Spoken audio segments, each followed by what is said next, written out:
Queridos alumnos y queridas alumnas del curso de Introducción al Derecho de la Facultad de Derecho de la Universidad de Chile, las autoridades de la Universidad de Chile y de la Facultad de Derecho no nos han proporcionado un lugar donde podamos reunirnos a hacer las clases del curso de Introducción al Derecho. Por eso me he visto obligado a desarrollar en forma artesanal este curso que voy a transmitir a ustedes por vía remota, por vía internet. Y voy a seguir estrictamente, dentro de lo que se pueda, el programa del curso, particularmente el syllabus. Como ustedes saben, estamos en la segunda parte del curso que se refiere a las formas de pensar el derecho. Hemos revisado, de acuerdo con ese programa, muchas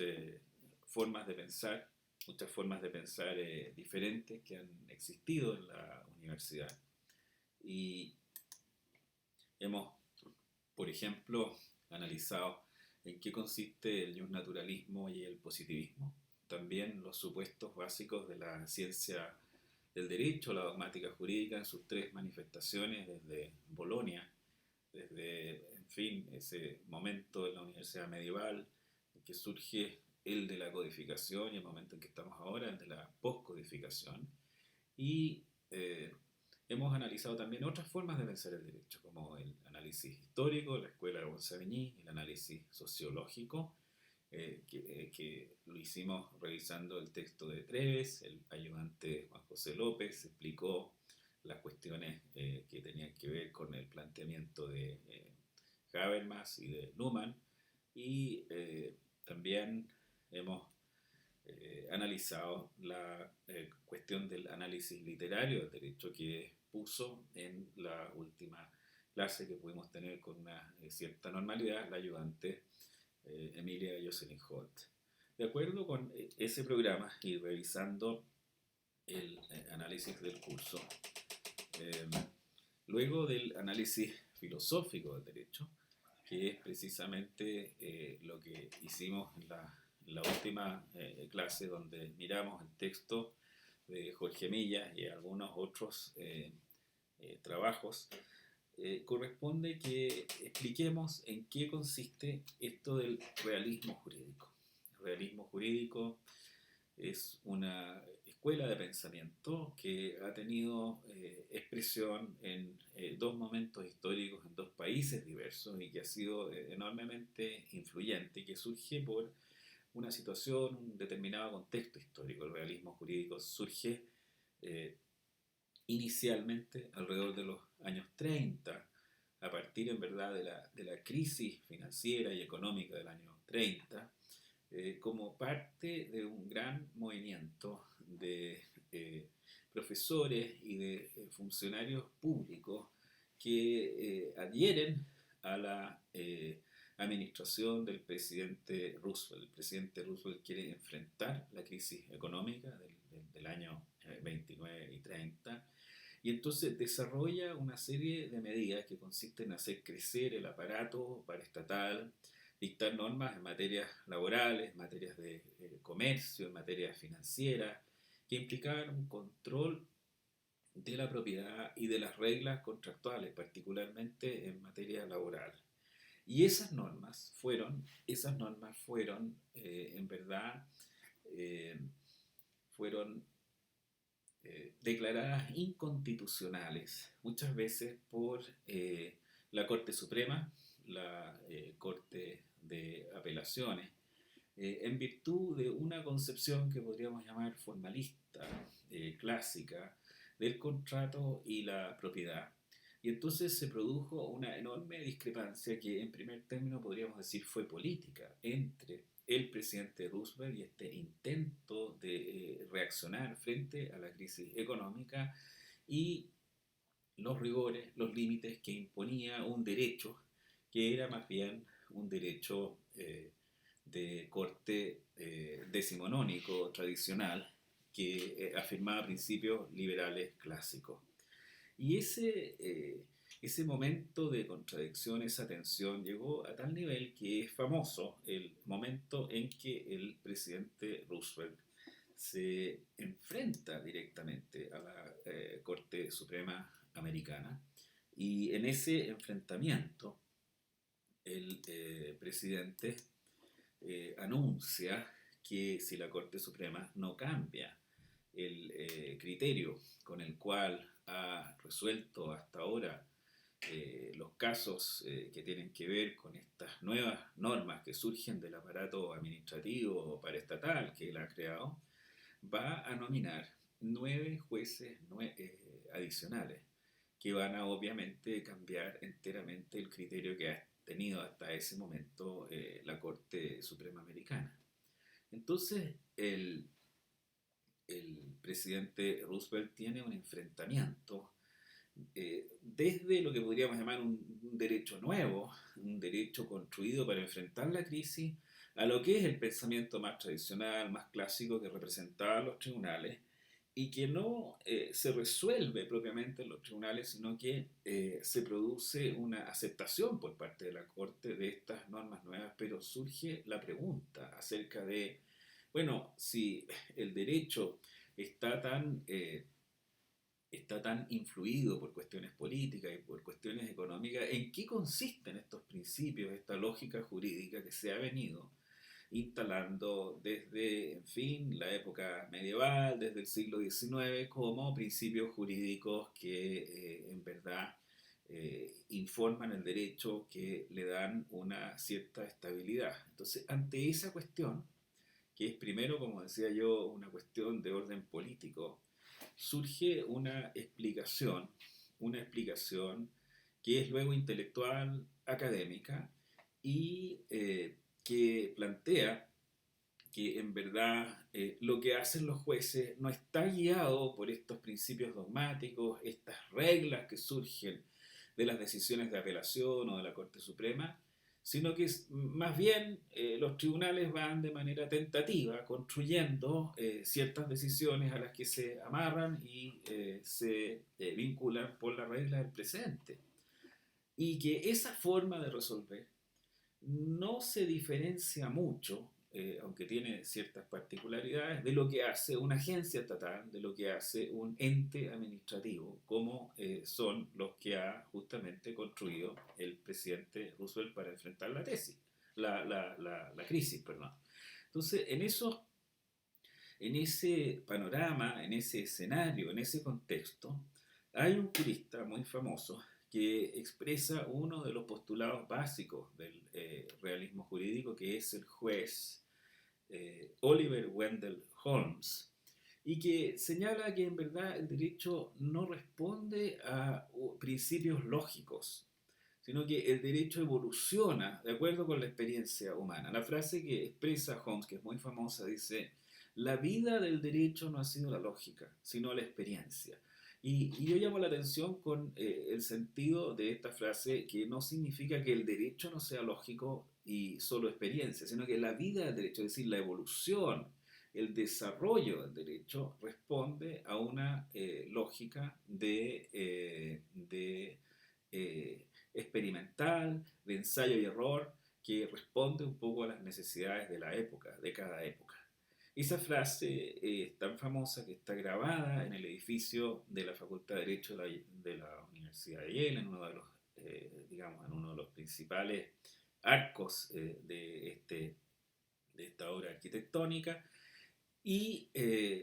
responde entonces a esta concepción realista.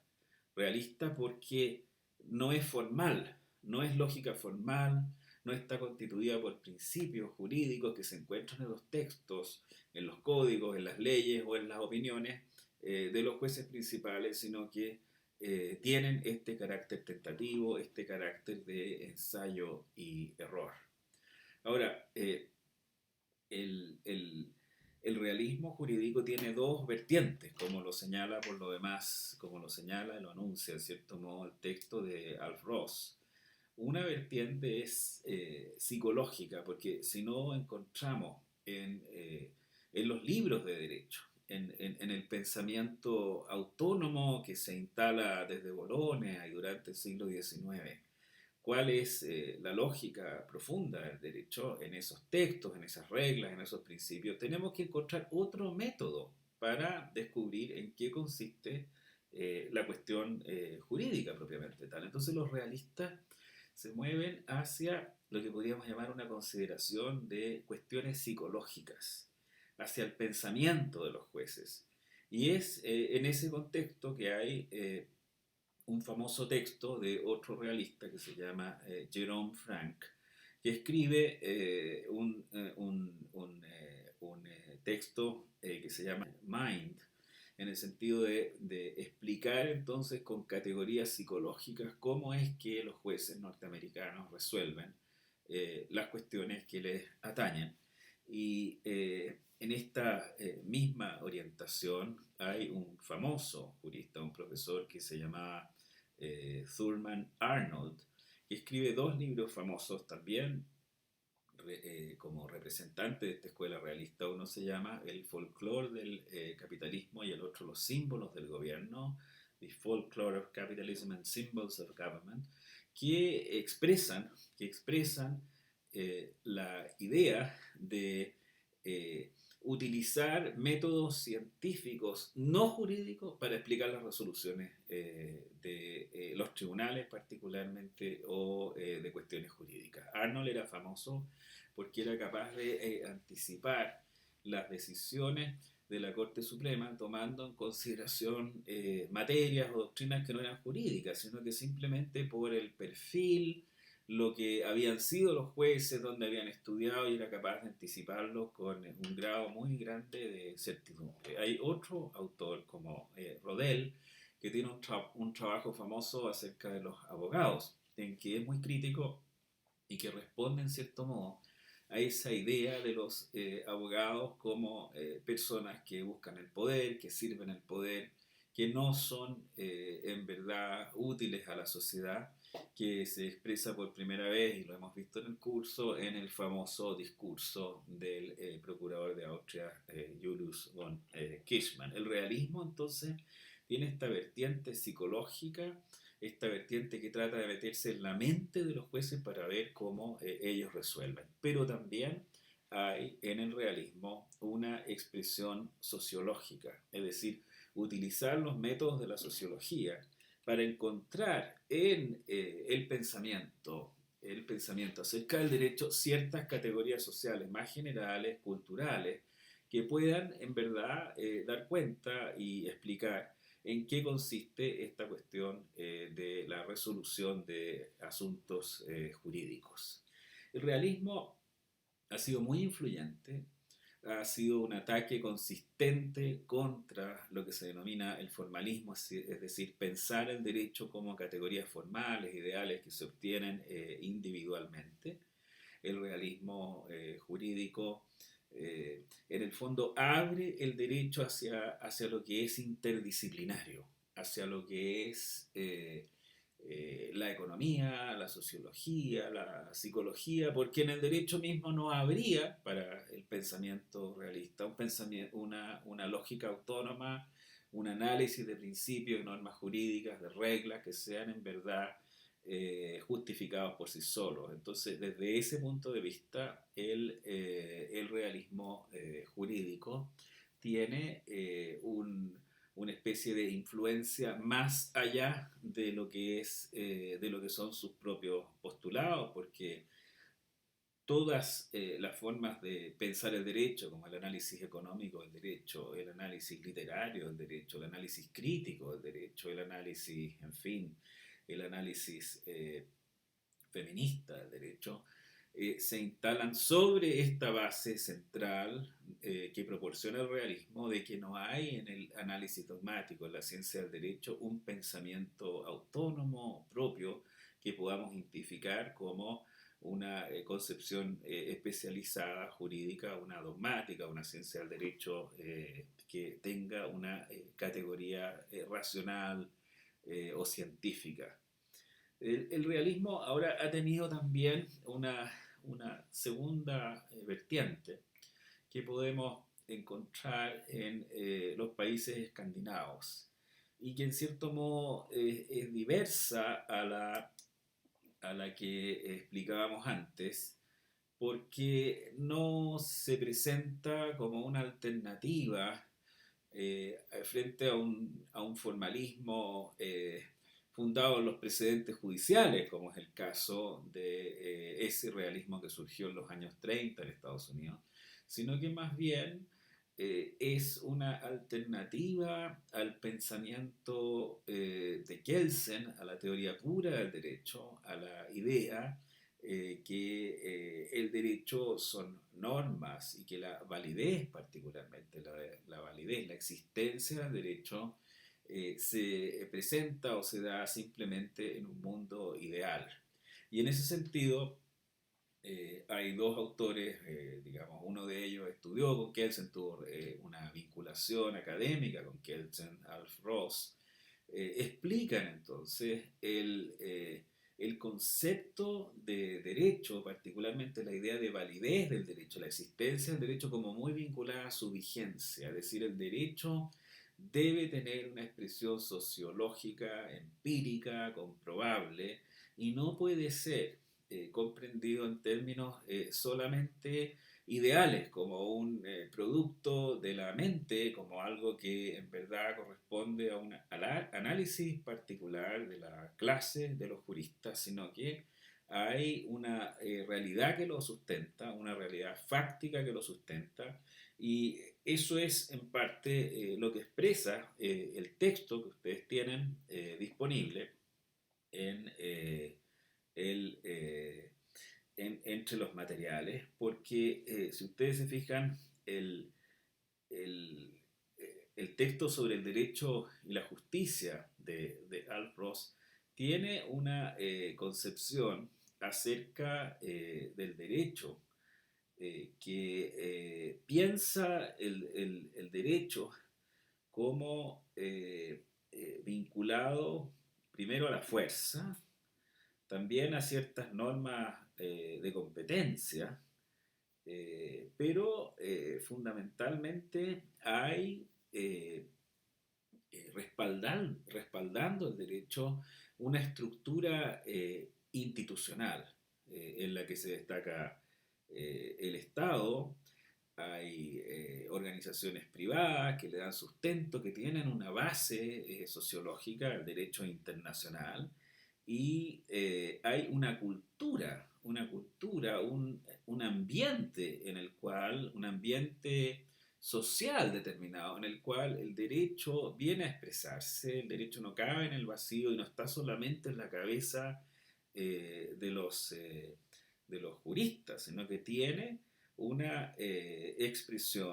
una expresión que va más allá de lo que es una simple idea. Por eso es que se autodenominan,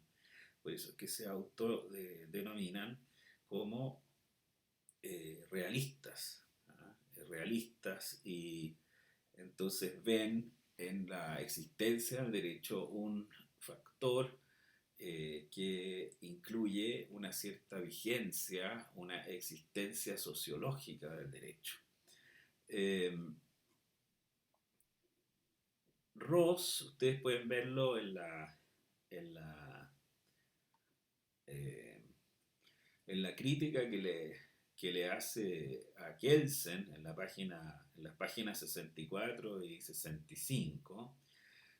lo clasifica como un pensamiento idealista. ¿Ah? Dice, por ejemplo, lo pueden ver ustedes, la variedad formal que ha hallado su expresión más completa en el sistema de Hans Kelsen, rechaza en forma terminante la censura ética que el derecho natural ejerce sobre el derecho positivo, dice, y acepta sin reservas como derecho cualquier orden que tiene vigencia en el mundo de los hechos. Sin embargo, dice, sostiene que según su significado inherente, el conocimiento del derecho no apunta a la descripción de algo fáctico, y subrayo esto, estoy leyendo en la página 65, sino a la captación de lo que es válido. Y es en este punto donde está la diferencia del planteamiento realista de Alf Ross, porque definido su pensamiento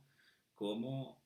realista, hay un elemento fáctico mínimo que incluso encontramos en la teoría de Kelsen como la idea de un orden coactivo eficaz que se requiere para que pueda existir un determinado orden jurídico. Y en ese sentido, entonces, no podemos reducir el derecho a una mera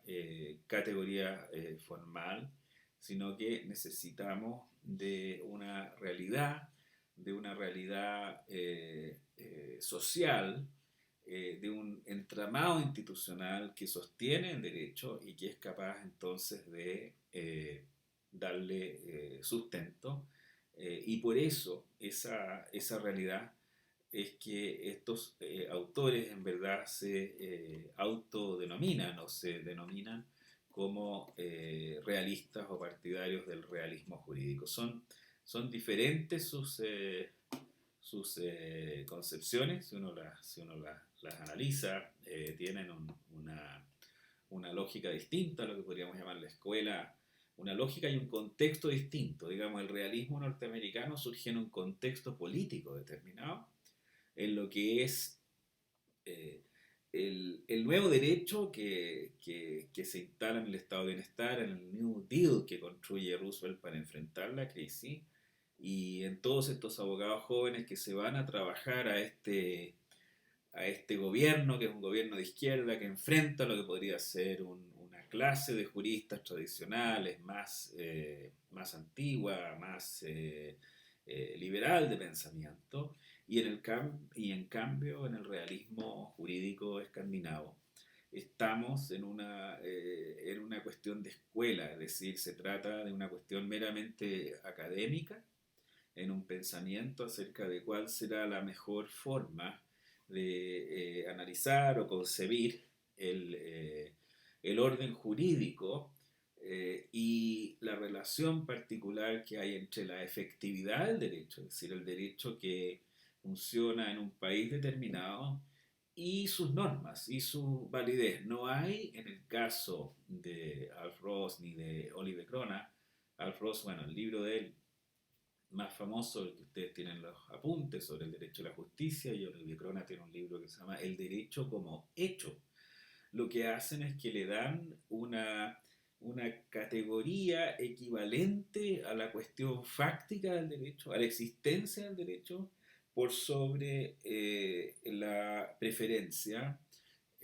formal de validez ideal que le asigna la escuela kelseniana. Se trata entonces de una discusión más bien universitaria, de escuela, y que abre el pensamiento de Alf Ross a una mayor aceptación de la sociología, de la detección de cuál es el derecho que existe en un país determinado para determinar entonces, para ser capaces de entender cuál es el derecho que rige y que verdaderamente existe en ese país, y no que sea un ejercicio simplemente deductivo, sino que haya también un elemento de información acerca de lo que hacen los tribunales, lo que hacen los operadores jurídicos, lo que hacen los que le dan vigencia al derecho, y no simplemente lo que hacen los expertos académicos, juristas en las universidades para encontrar o determinar en qué consistiría este asunto del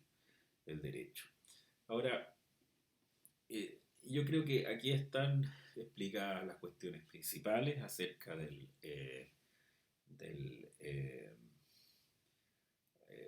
realismo jurídico. De acuerdo con el programa, corresponde que nosotros en la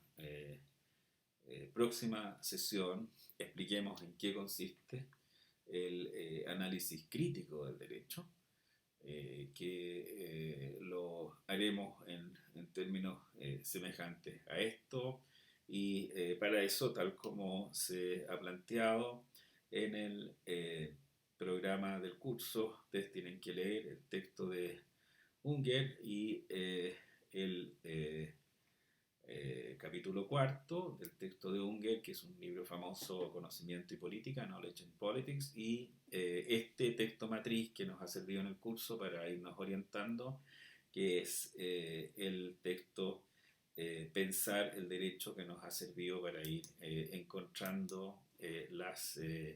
cuestiones que son más importantes en cada uno de los métodos acerca de pensar el derecho. Hay un cuadro en el texto Pensar